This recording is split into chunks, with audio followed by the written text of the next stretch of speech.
We are just a few months into the Biden administration, and Americans are already forming opinions about his performance and the big issues facing our country as a whole. A new Grinnell College national poll found people are pretty split on how President Biden is doing.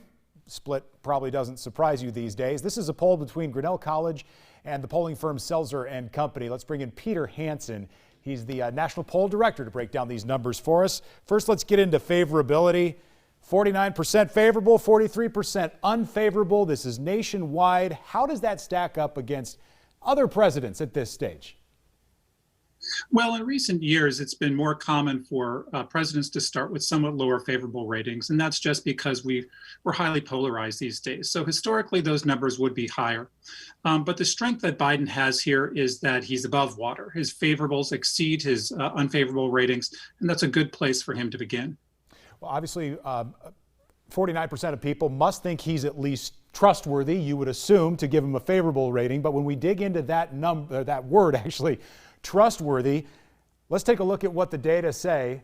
Do we have how much do you trust President Biden to tell the truth when he talks about the problems facing the country? 27% say high trust, 29% medium trust, 42% are at low trust, and 2% just aren't sure.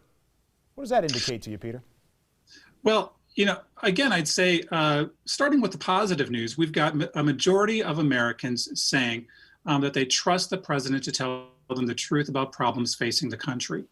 And so that's a good starting point. Now, obviously, I think the president would probably like that number to be higher. But as you dig into the numbers, you see predictable patterns. Trust levels are very high among Democrats. Biden also has majority trust from independents. But much less among Republicans. And so it's very difficult for any president these days to really see the kind of commanding numbers we might have seen back in the 80s or even the 90s. Historically, Americans have a little more trust of the governments closer to them, their state and local governments, than the national governments. And you got some reflection of that as well, because you asked people about their state governors. In our case, it's Kim Reynolds, to tell the truth when talking about problems facing the country. You put together those trust numbers, and she's well over 60%. Is that a pretty good score for her versus other governors?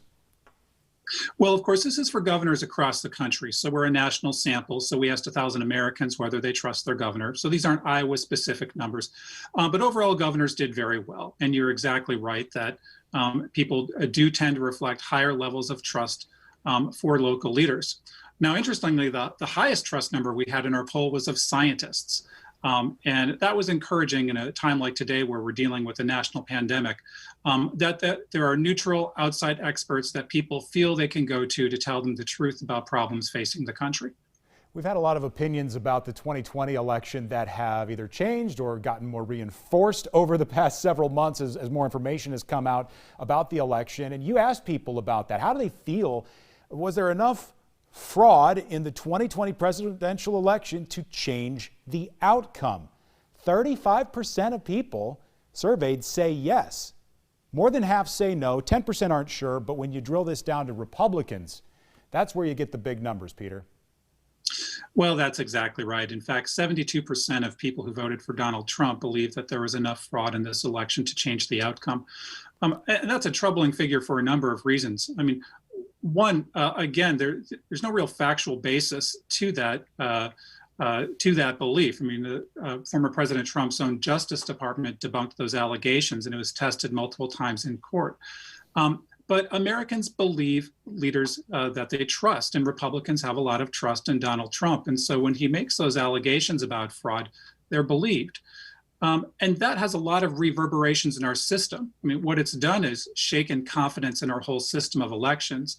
That in turn has led to changes all across the country that are either proposed or have already been adopted, as we've seen here in Iowa, yeah, really quickly, to the way that we conduct elections. And so we really see this belief reverberating throughout our political system. Yeah, I don't want to cut you off, but to your point, let's look ahead to 2022 and what the poll indicates about trust in the next election. It took a nosedive. This is down 9 points from the last one. Yeah, that's right. And I have to say, what's really noteworthy here is what's happened among Republicans. Now, we've been asking this question for 2 years, the entire time we've been doing the Grinnell College National Poll. Republicans used to have the highest levels of confidence in elections.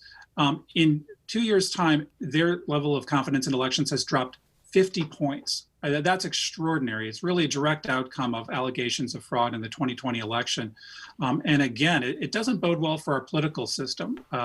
Historically, we've had faith in our institutions of elections, that they're conducted freely and fairly, and that has really been shaken.